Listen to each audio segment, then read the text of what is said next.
Hello, and welcome to another episode of the It's the Pictures podcast. I'm your host, Max Colville, and here is my final dispatch from the 2021 Sundance Film Festival. I have another 5 reviews for you here, and then I'm going to recap some of the big award winners and where you can see some of them coming up in the future. Alright, let's get right to it then. One of the films that I saw was called Marvelous in the Black Hole. The movie stars Maya Chek as a 13-year-old Sammy. Sammy comes from a Japanese-American family, one that has recently lost a member. Sammy is still reeling from the death of her mother, and it leads her to all sorts of misbehavior at school and within her family. Her father decides to send her to a community college for summer courses because he believes it will keep her out of trouble. There, Sammy meets a local magician, Margot, played by Rhea Perlman, during her time at summer courses. She develops an interest in magic with Margot, and that might make her life a little bit better until she discovers her father plans to remarry. All I kept thinking about while I was watching Marvelous in the Black Hole was that I was watching a live-action adaptation of the recent Netflix animated film Over the Moon. In that movie, a teenage girl is struggling over the death of her mother, her father plans to remarry, and she goes to the moon to solve her problems. So maybe it isn't exactly the same movie, but it's close. What we do get with Marvelous in the Black Hole is a cute coming-of-age movie. And that's about the nicest thing I could say about it, is that it's cute. I mean, I guess I really did enjoy Rhea Perlman as the mentor magician, but this isn't anything that reinvents the wheel. I think you could do far better with a lot of other coming-of-age stories, and this one just kind of kept me wanting in the end. The next one I watched was one of the big entries at the Sundance Film Festival, one that had name recognition, right? This one was called Land, and actress Robin Wright brings one of the highest profile films to Sundance 2021 in Land. It's her directorial debut, and she takes to the woods for a crash course in survival. After an unspeakable tragedy, Edie, played by Wright, decides to head out into the unknown with little to keep her alive. She has tossed away many of her earthly possessions, and without a car, she's either going to figure out this whole survival thing, or she's going to die. Except she meets someone out there in the wilderness, a man named Miguel, played by Demian Bichir, who has also escaped society due to 2 reasons. This chance meeting might lead to Edie's survival.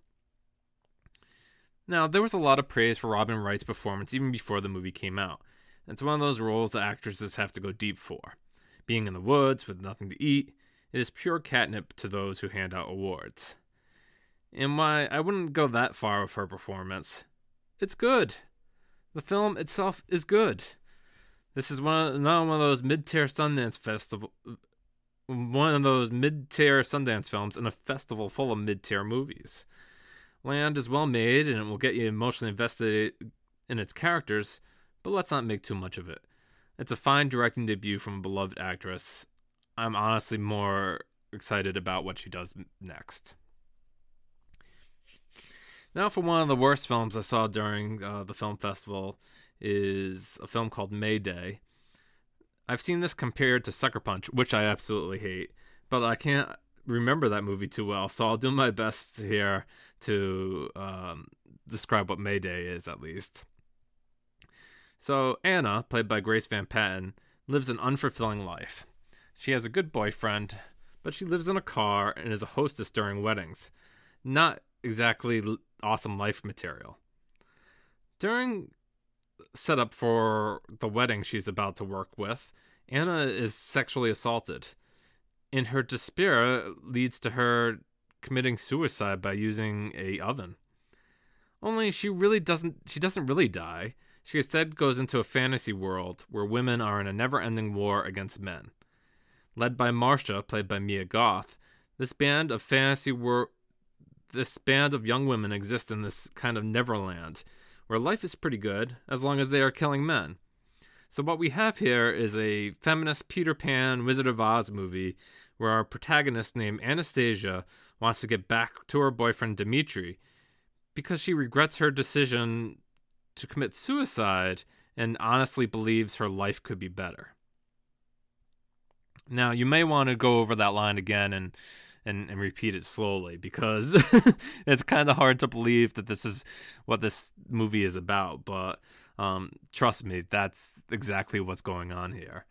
And honestly, all that silliness is absolutely fine in a movie as long as everything else is compelling. And unfortunately, that's not the case. If I'm practicing saying one nice thing about a movie I didn't care about, I'd say that Mia Goth looks like she's having an absolute blast.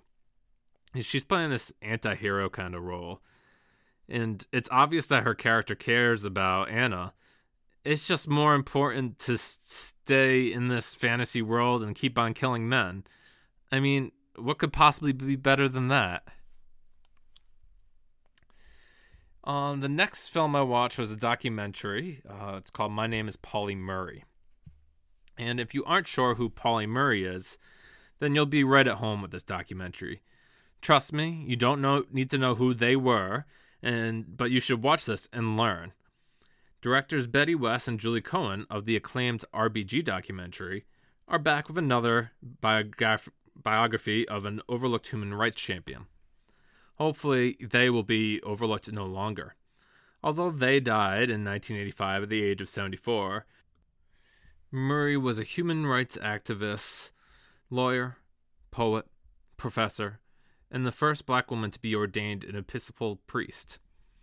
It's not fair to use the she-her pronouns because Murray was also battling sexuality and how they often felt like a man living in a woman's body.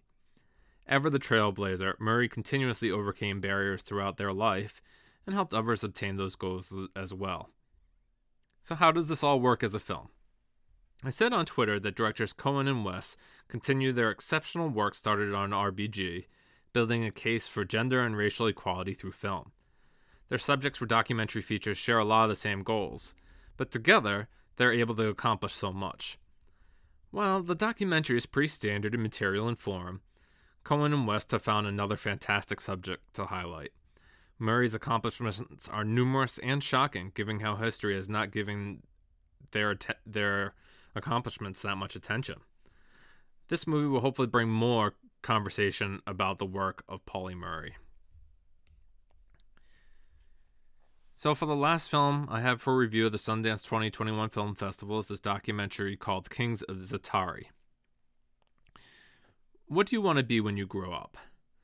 Was it a teacher? A doctor? Or an athlete? Well, for the children of the Zaatari refugee camp in Jordan, they dream of playing soccer. Kings of Zaatari follows two teens in particular, Mohammed and Fawzi, as they try to use their soccer talents for a better life, not only for themselves, but for their families. It reminded me a lot of the acclaimed 1994 documentary Hoop Dreams, but in this case replaced basketball with soccer. Kings of Zaatari could be about any child trying to provide for their family. This one just happens to be about two Syrian refugees. It's this universality that makes this a story anyone can connect with. What I also appreciate about the film is how director Ali El Arabi captures the action on the pitch. While there are plenty of documentaries and features about soccer, I admired how close to the action the camera is able to get, showing us the first time that these young men will be wearing cleats to play soccer, as opposed to being barefoot. Even though these refugees had to leave their homes, there might still be a chance for these young men to achieve their dream of playing soccer professionally, and I guess that's the bright spot at the end of all their troubles. I really enjoyed Kings of Zaatari. I hope that it gets picked up soon and that more people will be able to check it out. I was really moved by the journey of these two young men. And anyways, I promised that I would mention some of the awards during this podcast that were given out during the festival. The big winners, of course, were Coda and the documentary Summer of Soul. I talked about both of those films during the first podcast recap. It seems like the first night was the night to be watching Sundance films. Coda walked home with 3 awards, and Summer Soul, I believe, walked home with 2. Other winners were films like Flea, which I also was very fond of. I think Crypto Zoo won the next award for there was a category of all these films in the next section with, I think Strawberry Mansion was also there. So some of the things that I've been talking about for the last few days, some other things that I didn't get to see. Overall, I did see 23 movies out of the Sundance Film Festival, so I saw almost a third of the selections, and it was kind of surprising that even though I saw so many, it's like, oh, some of these big winners don't sound all that familiar, so it just goes to show you how much there was available. If I had to review my first Sundance experience, I guess I wish there was more winners, like really great movies in the festival. I think some of my favorites were Coda, Summer Soul, Flea, in the same breath, and Kings of Zaatari over here. Those were some of my favorites. I also had a chance to catch the new Sesame Street documentary that was showing during the festival. That's coming to HBO soon, and that's fine. I saw the new feature Judas and the Black Messiah because that was getting its debut during the Sundance Film Festival, even though it wasn't in competition. And yeah, that's pretty good. We'll talk about that more probably during our next big podcast. And I saw this documentary called All Light Everywhere, which was pretty interesting. It's about how police body cameras capture the action in front of them, and how those cameras only give one side of the action that's going on, and it's only from the side of the person taking the picture, not the person whose picture is being taken. So I guess the documentary has a lot of interesting questions that it asks.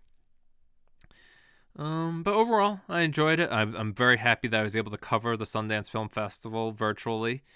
It was, even though a bad situation with COVID and the film had to be the film festival had to be virtual, I'm very pleased that I got to be part of it and take in my first Sundance Film Festival.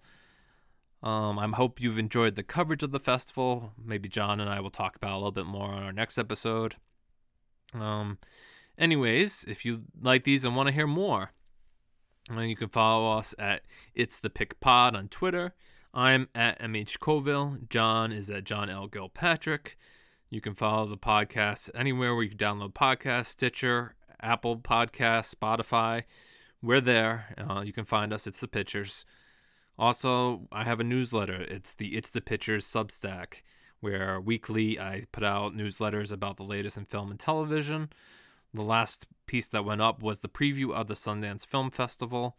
There'll be another one coming up shortly, so I hope you check that out. Yeah, I think that just about wraps it up. Look forward to another new episode soon, and take care. Bye.